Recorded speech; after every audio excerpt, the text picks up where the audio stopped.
গ্রামের সবুজ মাঠে বিকেলের হাওয়া বইছে, পাখির ডাক আর ছেলেদের খেলার শব্দে চারদিক মুখর।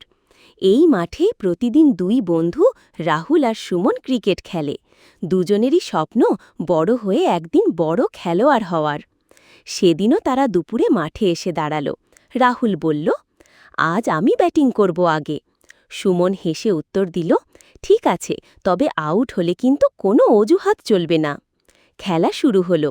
সুমন জোরে বোলিং করল আর রাহুল ব্যাট ঘুরিয়ে প্রথম বলেই 4 মারল। মাঠে দাঁড়িয়ে থাকা অন্য ছেলেরা হাততালি দিল। রাহুল খুব খুশি হল। সে আত্মবিশ্বাস নিয়ে খেলতে লাগল। তবে সুমনও কম যায় না। সে এবার ধীরে স্পিন বল দিল।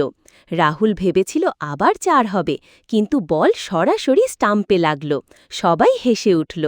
রাহুল বলল, বাহ, তুই তো আসলেই ভালো বল করিস। সুমন মুচকি হেসে উত্তর দিল, এবার আমার পালা, দেখি তুই আউট করতে পারিস কিনা। খেলা চলতে থাকল। রাহুল বল হাতে নিয়ে সুমনকে আউট করার চেষ্টা করল।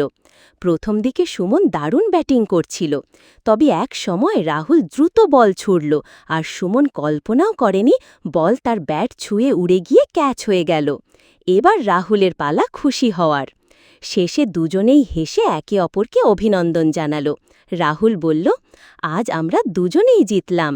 সুমন মাথা নেড়ে বলল, হ্যাঁ, আসল জয়টা তো আমাদের বন্ধুত্ব আর খেলাধুলার আনন্দ।